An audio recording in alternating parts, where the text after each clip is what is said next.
filing a joint suit against AI company Midjourney, alleging copyright infringement and demanding a jury trial. How can a guy with no funding, no glossy office, and a Discord server full of anime profile pics be able to create a tool so weird and so addictive that it made AI feel like magic instead of math?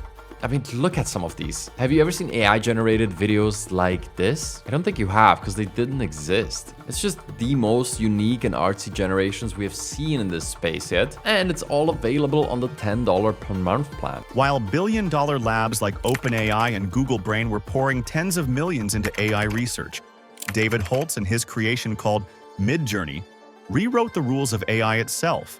That's quietly building what would become their biggest nightmare in generative art. A high school design student who pursued physics and fluid mechanics at the highest levels eventually dropped out of grad school, unlike many of his peers who followed linear academic tracks. David Holtz wasn't born into tech fame, nor was he in a venture for billion-dollar capital summits. He was just unusually curious and captivated by the creative chaos of design. Later on, Holtz found himself working at NASA, where he worked on bleeding-edge aerospace research, where physics became tangible and consequences were measured in real-world outcomes. Meanwhile, he went on to co-found Leap Motion in 2011 and gave him an obsession with how humans interact with machines, building hand-tracking interfaces that revolutionize human-computer interaction, that letting users have the power to control digital environments using their hands. No keyboard, no mouse, and no screen necessary. Over 1 million users and $120 million in VC investment later, the launch fell short of perfection, ultimately selling to Ultraleap for around $30 million in 2019. Holtz saw the potential of computers in the creative aspects and not just as processors of input. This led to a new vision. Why replace artists when we can give them the tools to explore new mediums of thought?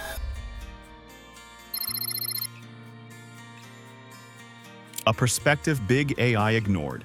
As the world was amazed by ChatGPT's linguistic fluency and DALL-E's uncanny image generation, Holtz saw a fatal flaw. DALL-E's clunky beta required weightless and ChatGPT-dominated text. Everything was built for performance metrics, not beauty. Even the algorithms weren't built to inspire, but were built to demonstrate. From the user interfaces to the rigid prompts to the very language models underneath, these AI art tools weren't built for creators. They were built for researchers. In mid-2021, Holtz recruited 10 engineers who saw the same vision as his. Together, they are quietly building Midjourney Inc. in San Francisco at a scrappy, independent AI lab that is operating without VC funding or hype. By February of 2022, a private demo was launched in an invite-only Discord server. No startup launch parties, no press release, no fanfare.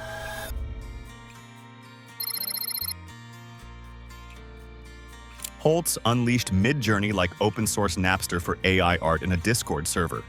Early users began to create and generate surreal images by just typing /imagine prompts in Discord and waiting for the results.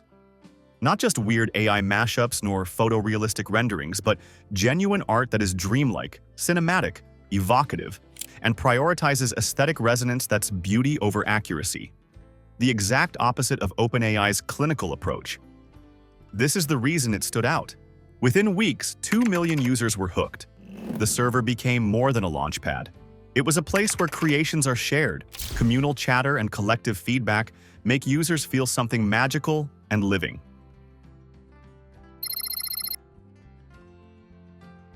At first, big AI techs didn't think of Midjourney as a threat. OpenAI launched DALL-E 2 as the next iteration, and Google was prepping Imagen, while Stability AI was making headlines. Despite these models becoming the spark of excitement, Midjourney images suddenly went viral, going from viral memes to magazine covers.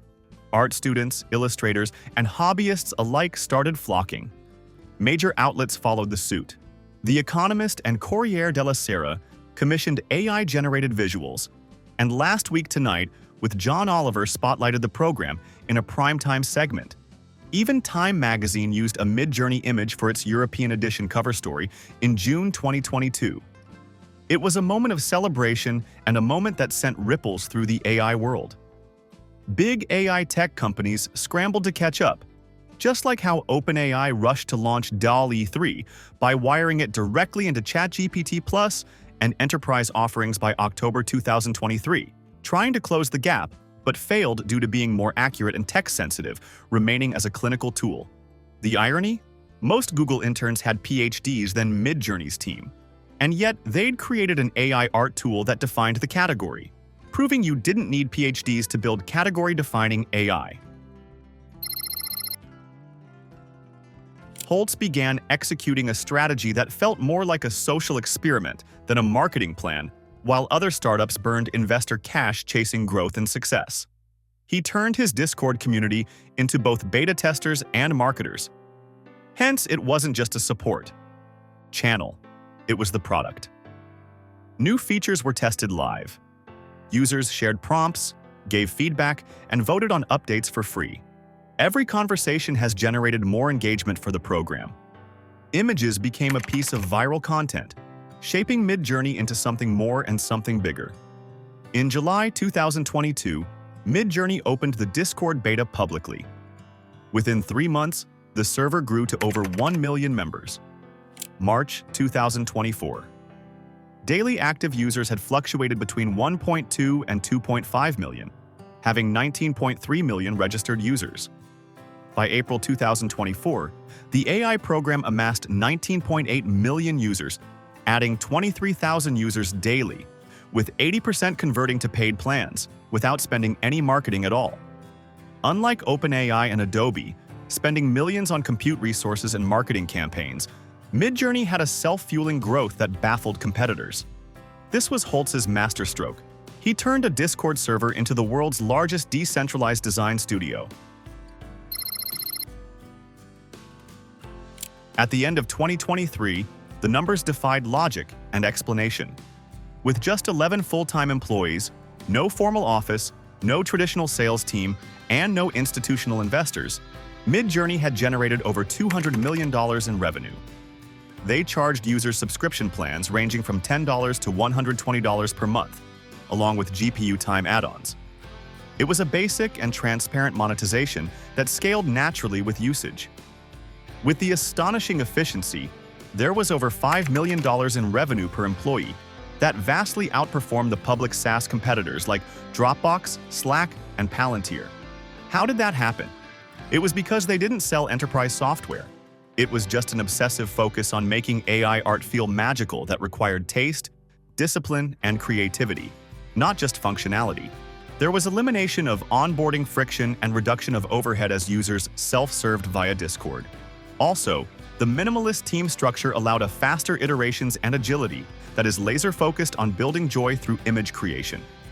By September 2023, the program surpassed $250 million in revenue and a $1 billion valuation, all while remaining lean and independent. When Holtz finally accepted outside funding at a jaw-dropping value of $1 billion, he made it clear that it wasn't because the company was in need of the money, but a way to prove or a strategic move that bending the startup playbook or throwing away the growth charts, you can still win. As an analyst would put it, Midjourney became a weird thing no one knows how to compete with. Midjourney wasn't just something, it was an anomaly. And anomalies, by definition, change everything. In the current times, Midjourney's influence stretches far beyond AI art. Despite Adobe, OpenAI, Meta, and Google racing to replicate its concept and pouring billions into research labs to build the same creative tools that made Midjourney for what they are, Holtz isn't standing still. And in January 2024, Holtz confirmed the building of a real-time open-world holodeck. He envisions a world where smartphones can become a real-time and portable art studio, like how imagination is as portable as cameras, or where AI creation feels less like science fiction and more peace and smooth sailing, putting the power of generative art in everyone's pocket and allowing anyone to create visual dreams on the fly. Because when you're competing against giants, the only winning move is to keep them guessing and keep your users dreaming. Midjourney wasn't just any typical generative artificial intelligence program and service that had more capital or a better algorithm. It succeeded because it noticed what others ignored. OpenAI saw artists as users, but Holtz saw them as potential collaborators. Google chased benchmarks, whereas Midjourney chased beauty and surprise.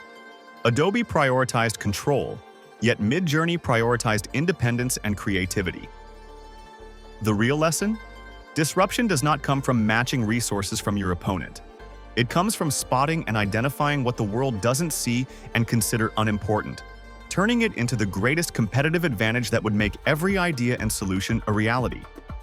David Holtz didn't just rewrite the roles of AI programs, he rewrote the story.